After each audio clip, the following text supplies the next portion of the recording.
Madame, monsieur, bonsoir. Voici les titres que nous allons développer. Je me voyais déjà en haut de l'affiche. Viens voir les comédiens, voir les musiciens. Merci d'être avec nous ici sur le plateau du 13h de France 2. Jean Rochefort, bonjour. Eva Longoria, bonjour. Thanks to be here. Et Tony Parker, merci vraiment à vous deux d'être ici. Bienvenue dans le monde merveilleux des affaires de l'État. Un an après le début du mouvement des Gilets jaunes.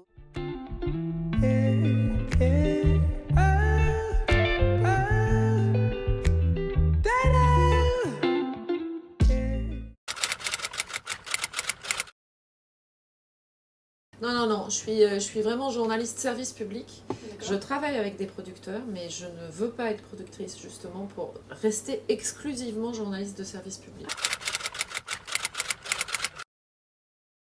J'ai fait un cursus bac+2. Ensuite, j'ai commencé à Radio France à 20 ans. Et c'était une super bonne école parce que quand on est à la radio, à l'époque, on avait des gros nagras. Maintenant, ils sont beaucoup plus petits.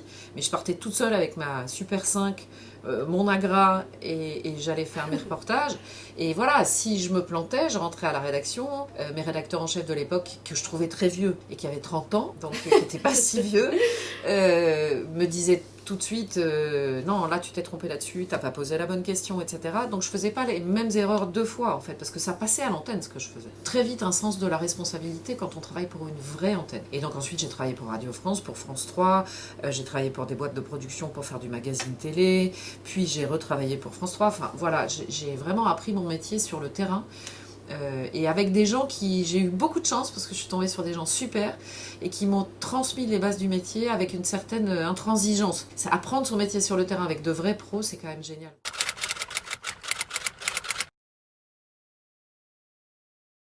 J'étais avant à Pièce à Conviction, qui était déjà un magazine d'enquête et d'investigation. C'est Hervé Brusini, qui est un super journaliste de France Télévisions, qui m'a donné le virus de l'investigation.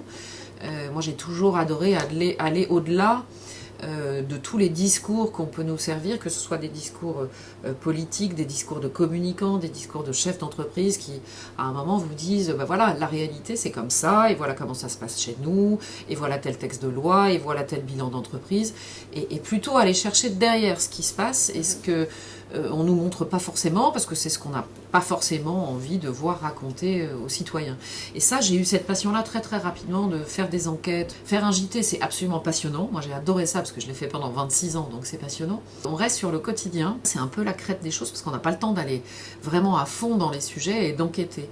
Et j'ai toujours demandé à pouvoir faire à la fois un JT, puis un magazine à côté, enfin en même temps, de faire les deux en même temps, pour avoir ce sentiment de vivre dans l'effervescence de l'actualité quotidienne qui est comme ça et qui est formidable à vivre, mais en même temps de travailler vraiment à fond sur des dossiers et de sortir des enquêtes importantes. Voilà. Donc quand Cash est arrivé, en fait, moi j'ai quitté Pièce à Conviction parce qu'à l'époque le président de France Télévisions, Rémi Flimelin, voulait que je sois uniquement sur France 2.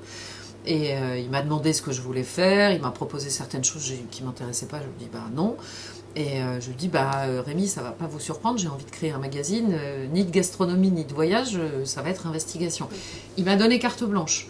Donc à ce moment-là, j'ai réuni des gens avec qui j'avais travaillé, en qui j'avais toute confiance, en l'occurrence Laurent Richard, Jean-Pierre Canet, et on a créé ce magazine en disant, en se posant une question qui était, qu'est-ce qui manque aujourd'hui au magazine d'investigation français ?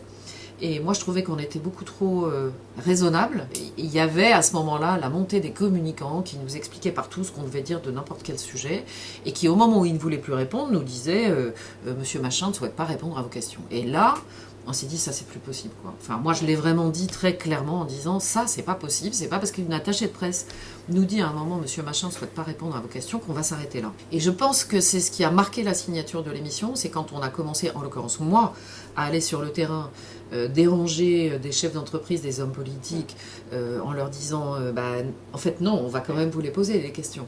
Et c'est ça qui a fait la signature du magazine, et c'est ça qui à un moment a un peu cassé les codes dans la profession, en télé en tout cas, hein, parce que ça se faisait pas en télé. Et nous, c'était notre envie première. Après, la chance qu'on a eue, c'est que France Télévisions a dit OK, ce qui n'était pas évident du tout au départ. Et je pense que même ont été très surpris par la facture du magazine quand ils l'ont vu arriver, en se disant waouh, OK. Mais ils avaient signé, ils avaient dit oui, donc c'était trop tard.